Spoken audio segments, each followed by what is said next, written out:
नमस्कार। और आप लोग कैसे हैं? मैं उम्मीद करता हूं कि आप लोग ठीक होंगे।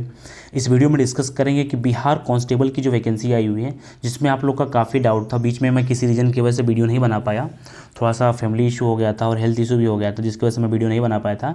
लेकिन इस वीडियो में हम क्लियर कर देंगे जो आप लोग का डाउट है कि जो उसमें डेट ऑफ बर्थ, क्या एज क्राइटेरिया को लेकर काफ़ी बच्चों का कन्फ्यूजन है कि कब से एज काउंट किया जाएगा, क्या टर्म एंड कंडीशन होगा, उसके साथ साथ सिलेबस क्या है, फिजिकल क्या है, फॉर्म कब से स्टार्ट होगा, कितना चार्ज लगेगा फॉर्म भरने का, जो ओबीसी के है, जो बिहार के निवासी हैं, उनको कौन कौन से डॉक्यूमेंट बनवा लेना चाहिए, कौन कौन सा डॉक्यूमेंट आपको रेडी करना चाहिए फॉर्म को कंप्लीट करने से पहले। तो आइए हम लोग स्टार्ट करते हैं। तो यहाँ पे आप लोग को एक चीज़ ज़रूर देखने को मिल रहा होगा कि ये जो फॉर्म है स्टार्ट हो जाएगा 18 मार्च से, आपका फॉर्म भी स्टार्ट हो जाएगा और आपका ये जो है 18 अप्रैल तक ये फॉर्म भरा जाएगा। यानी कि 18 मार्च से आपका ये फॉर्म स्टार्ट हो जाएगा और 18 मार्च तक ये फॉर्म का लास्ट डेट रहेगा। ठीक है, तो ये चीज़ को ध्यान दीजिएगा, एक महीना आप लोग का फॉर्म भरा जाएगा। इसके बाद से हम लोग बात करते हैं वैकेंसी के बारे में।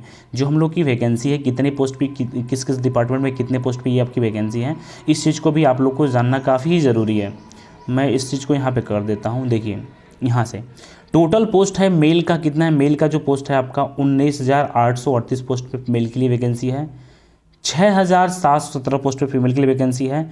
और उसके बाद से फ्रीडम फाइटर, नहीं, फ्रीडम स्वतंत्रता सेनानी, फ्रीडम फाइटर की जो वैकेंसी आपको देखने को मिलेगा, फ्रीडम फाइटर की जो वैकेंसी आपको देखने को मिलेगा 397 पोस्ट वैकेंसी फ्रीडम फाइटर की है।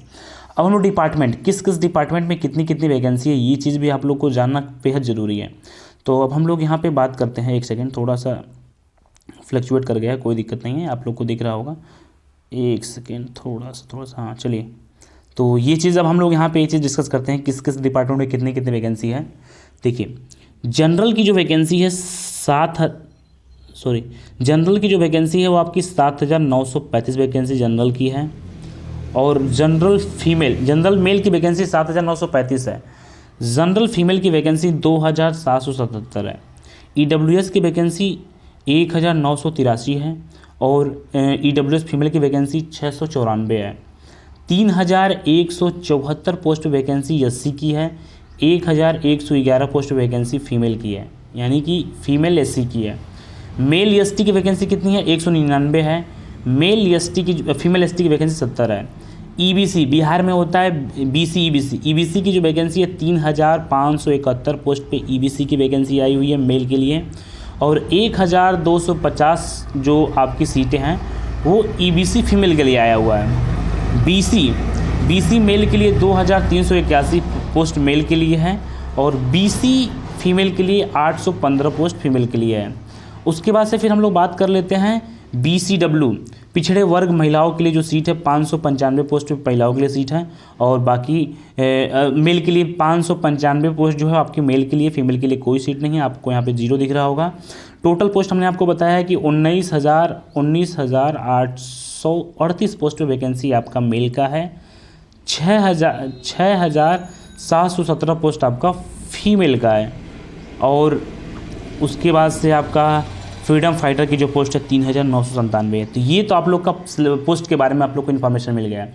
आगे कुछ इंपॉर्टेंट पॉइंट हम लोग उसको बात कर लेते हैं, फिर जो इंपॉर्टेंट हमें दिखेगा। हाँ, अब हम लोग जो फिजिकल की जो क्राइटेरिया होती है उसको हम लोग एक बार देख लेते हैं। यहाँ से ये आप लोग को बेहद जानना ज़रूरी है कि फिजिकल की क्राइटेरिया क्या होती है। जो आपका पुरुष के लिए, यानी कि जो मेल हैं उनके लिए हाइट 165 सेंटीमीटर चाहिए। और उनकी जो मतलब चेस्ट होता है वो 81 सेंटीमीटर होना चाहिए नॉर्मल। और उसके बाद से 5 सेंटीमीटर इंक्रीज करना फुलाने के बाद होता है, तो यानी कि 86 होना चाहिए। हाइट मेल के लिए 165 सेंटीमीटर है। उसके बाद से फीमेल के लिए जो उसका हाइट चेस्ट होता है वो नॉर्मल 81 होना चाहिए। और थोड़ा सा उसके बाद से जो फुलाकर जो होता है वो 86 सेंटीमीटर, यानी 5 सेंटीमीटर आपको होना चाहिए। अब पिछड़ा वर्ग पुरुष अभ्यर्थी, यानी कि यानी जनरल के लिए था, ये पिछड़ा वर्ग के लिए 160 सेंटीमीटर होना चाहिए। 81 और 86 ये तो चेस्ट कॉमन है आपका। फिर उसके बाद से अनुसूचित के लिए भी 160 सेंटीमीटर हाइट होनी चाहिए। और जो चेस्ट होता है वो 79 सेंटीमीटर नॉर्मल होना चाहिए। और फुलाने के बाद 84 सेंटीमीटर होना चाहिए। तो ये यहाँ पे जनरल, ओबीसी, एससी एसटी का ये कंडीशन दे दिया है। अब आपका आता है महिलाओं के लिए। महिलाओं के लिए जो आपकी हाइट है वो 155 सेंटीमीटर होना चाहिए। महिलाओं की अगर हाइट 155 सेंटीमीटर है, लेकिन यहाँ पे एक छोटा सा टर्म एंड कंडीशन दिया हुआ है कि जितने भी महिलाएं रहेंगी उनका जो वेट होगा ना, उनका जो वेट होगा वो 48 किलो से कम नहीं होना चाहिए। अगर इससे 48 किलो से कम होगा तो उनको डिसक्वालीफाई कर दिया जाएगा फिजिकल में, ठीक है। तो मैं उम्मीद करता हूँ कि आपको ये इतना पॉइंट तो क्लियर हो गया होगा। इसके आगे हम लोग चलते हैं अपने अगले पॉइंट की तरफ। अब हम लोग आते हैं एज पे हम लोग आते हैं कि एज की जो लफड़ा चल रहा है, जो आप लोग को समझ में नहीं आ रहा है, उस चीज़ को हम यहाँ पे समझाने का पूरा प्रयास करेंगे। जो ये फॉर्म है, अगर आप जनरल से आते हैं, EWS से आते हैं और या आप अदर स्टेट से आते हैं, तो आपकी जो एज होगी वो 18 साल से मिनिमम 18 साल और मैक्सिमम 25 साल होना चाहिए। अगर कोई उससे आता है, OBC से आता है, तो उसको 2 साल के लिए छूट मिलेगी, यानी कि उसका एज कितना होना चाहिए, उसका एज जो है आपका 18 से 27 साल तक होना चाहिए। फिर से अपनी बात को रिपीट कर रहा हूँ। अगर आप जनरल से आते हैं, अगर आप EWS से आते हैं, अगर आप अदर स्टेट से आते हैं, तो आपका मिनिमम एज 18 साल होना चाहिए और मैक्सिमम एज आपका 25 साल होना चाहिए। अगर आप OBC से आते हैं तो आपको 2 साल के लिए छूट दिया जाएगा और आपका मिनिमम एज 18 साल होगा, मैक्सिमम एज आपका 27 साल होगा। अगर इसमें पूछा गया है कि पिछड़ा वर्ग महिलाओं के लिए 3 साल के लिए छूट दिया जाएगा, मिनिमम एज जो है आपका 18 साल होगा और मैक्सिमम एज आपका 28 साल होगा, ठीक है ना। मैक्सिमम एज जो है आपका 28 साल होगा। तो ये छोटा सा टर्म एंड कंडीशन है जो कि आप लोग को जानना है। अभी हम डेट ऑफ बर्थ के बारे में डिस्कस करेंगे और इस बार आरक्षण भी मिला है, एज में 2 साल का एज रिलैक्सेशन मिला हुआ है, तो अभी हम उसके बारे में आगे आप लोग को बात करेंगे। चलिए, इतना अगर आप लोग को समझ में आ गया तो फिर अब हम लोग चलते हैं। हाँ, ये चीज़ तो समझ में आ गया होगा। और उसके बाद से आरक्षण आप लोग को 2 साल का दिया गया है। अब हम लोग बात करेंगे डेट ऑफ बर्थ को लेके। ये कुछ तो इम्पोर्टेंट पॉइंट जो होगा उस पॉइंट पे हम बताएंगे आप लोग को। तो थोड़ा सा एज को लेके आप लोगों को काफ़ी कन्फ्यूजन था, उस कन्फ्यूजन को हम दूर करने का प्रयास करेंगे।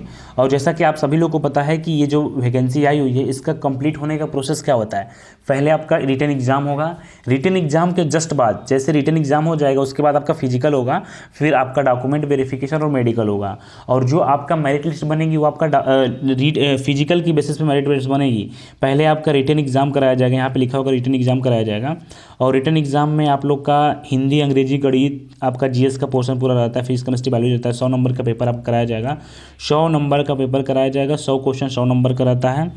और इसमें लिखित परीक्षा 30% अगर कम आता है तो फिर आपको डिस्क्वालीफाई कर दिया जाएगा। तो ये होता है PT के लिए फिजिकल टेस्ट हमने बताया आपको। हाँ, अब यहाँ पे हम लोग बात कर लेते हैं उसकी शारीरिक दक्षता परीक्षा, यानी कि इसमें इस सभी 100 नंबर का होगा। जो रिटन एग्ज़ाम आप निकाल लेंगे उसके बाद से, हाँ एक चीज़ यहाँ पे है, जितनी पोस्टें रहेंगी उसका 5 गुना आपको बुलाया जाएगा। पोस्ट का जो है 5 गुना जो है आपको बुलाया जाएगा। किसके लिए? फिजिकल के लिए 5 गुना बुलाया जाएगा। इसमें आपकी दौड़, ये जो दौड़ है आपका 50 नंबर का दौड़ होगा, जिसमें से 5 मिनट 50 नंबर का आपका दौड़ होगा। 1600 मीटर 6 मिनट में करना है। अगर आप 5 मिनट से कम करते हैं, मैं इसको थोड़ा सा यहाँ पे कर दूंगा ताकि आप लोग को ये चीज़ समझ में आ जाए कि ये तो दौड़ है आपका 1600 मीटर 6 मिनट में। अगर आप 5 मिनट से कम में दौड़ते हैं तो आपको 5 मिनट से कम के अंदर में दौड़ते हैं, 5 मिनट से कम में दौड़ते हैं तो आपको 50 नंबर मिलेगा। 5 मिनट से 5 मिनट 20 सेकेंड तक करेंगे तो 40 नंबर मिलेगा। 5 मिनट 20 सेकेंड से 5 मिनट 40 सेकेंड करेंगे तो 30 नंबर मिलेगा। और 6 मिनट से अगर अधिक समय लेते हैं तो आपको डिसक्वालीफाई माना जाएगा, ठीक है ना, डिसक्वालीफाई माना जाएगा। ये किसके लिए? ये मेल के लिए है। अगर ये मेल के लिए तो फीमेल के लिए भी तो कुछ टर्म एंड कंडीशन होगा। फीमेल का टर्म एंड कंडीशन क्या है? फीमेल का जो हमका टर्म एंड कंडीशन है ये हम लोग यहाँ पे देख लेते हैं। फीमेल का टर्म कंडीशन है कि 5 मिनट में उनको 1 किलोमीटर दौड़ना है। अगर आप 4 मिनट से कम समय लेते हैं तो आपको कितना नंबर मिलेगा? 50 मिनट मिलेगा। 4 मिनट 20 सेकेंड लेते हैं तो आपको 40 नंबर मिलेगा। 4 मिनट 20 सेकेंड से 4 मिनट 20 सेकेंड के बीच में लेते हैं तो 30 नंबर मिलेगा। और 4 मिनट 40 सेकेंड से और 5 मिनट के बीच में लेते हैं तो आपको 20 नंबर मिलेगा। अगर 5 मिनट ज़्यादा समय लेंगे तो आपको डिसक्वालीफाई माना जाएगा। ये तो 50 नंबर का आपका दौड़ हो गया। 25 नंबर का आपका गोला फेंक हो गया। 25 नंबर का जो गोला फेंक हो गया उसको हम समझते हैं। 16 फीट से लेके 17 फीट तक फेंकते हैं तो आपको 9 अंक मिलेगा। 17 फीट से 18 फीट फेंकते हैं तो 13 नंबर मिलेगा। 18 फीट से 19 फीट तक फेंकेंगे 17 नंबर मिलेगा। 19 फीट से ज़्यादा 19 फीट और 20 फीट फेंकेंगे देखिए 21 अंक मिलेगा। और 20 फीट से ज़्यादा फेंकेंगे तो आपको 25 अंक दिया जाएगा। और 16 फीट से कम अगर भाला फेंकेंगे तो आपको क्या है? डिसक्वालीफाई किया जाएगा। ये किसके लिए है? ये मेल के लिए है। अब मेल के लिए तो फीमेल के लिए भी तो टर्म एंड कंडीशन है। फीमेल के लिए क्या है? 12 फीट आपको भाला फेंकना रहेगा। 12 फीट से 13 फीट के अगर बीच में आप फेंकते हैं तो आपको 9 नंबर मिलेगा। 13 फीट से 14 फीट के बीच में फेंकते हैं तो 13 नंबर मिलेगा। 14 फीट से 15 फीट के बीच में फेंकते हैं तो 17 नंबर मिलेगा। 15 से 16 फीट के बीच में फेंकें तो 21 नंबर मिलेगा। 16 फीट से ज़्यादा फेंकें तो 25 नंबर मिलेगा। 12 फीट से कम फेंकने वाले महिलाओं को असफल घोषित कर दिया जाएगा। अब आता है पुरुष के लिए ऊंची कूद। पुरुष के लिए जो ऊंची कूद है उसके बारे में हम लोग समझते हैं। ये 4 फीट अगर कोई कूदता है तो उसको 13 नंबर मिलेगा।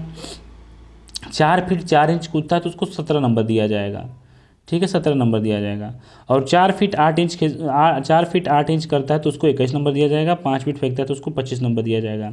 4 फीट ना कूद सकने वाले पुरुष को असफल घोषित कर दिया जाएगा।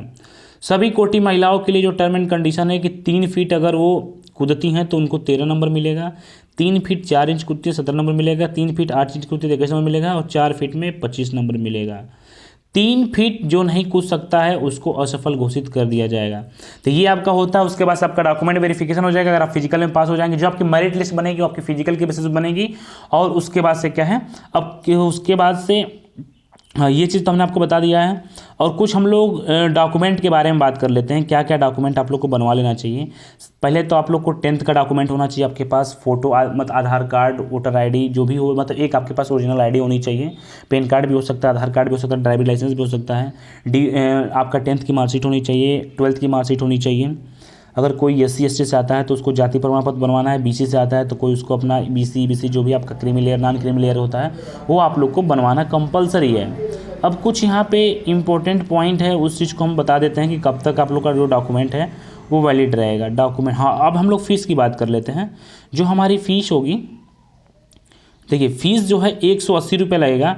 अगर कोई OBC SC ST से आता है तो उसको 180 रुपये देना पड़ेगा। अगर जनरल EWS और अदर स्टेट से आता है तो उसको 675 रुपये देना पड़ेगा। उसके बाद से फिर हम लोग बात करते हैं कट ऑफ न्यूनतम एज। ये तो आप लोग का एक हाँ। अब देखिए, जो आप लोग का एज, उम्र की जो सीमा है, मिनिमम एज जो है वो कब से काउंट किया जाएगा। मिनिमम एज जो है आपका, यानी कि 1/8/2025 को आपका ये मिनिमम एज है। यानी कि इस एज को आपको 18 साल होना चाहिए।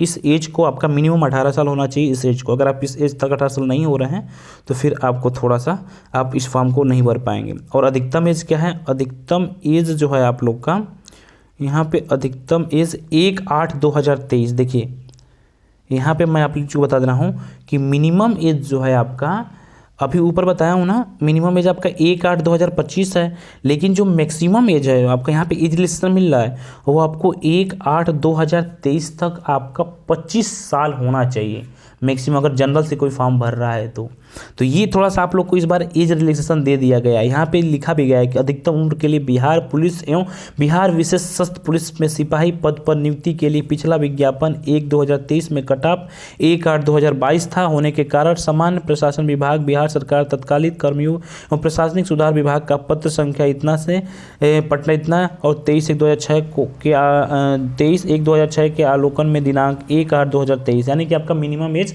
इतना, मैक्सिमम एज इस डेट को और मिनिमम एज आपको उस डेट को काउंट किया जाएगा, उसमें होना चाहिए।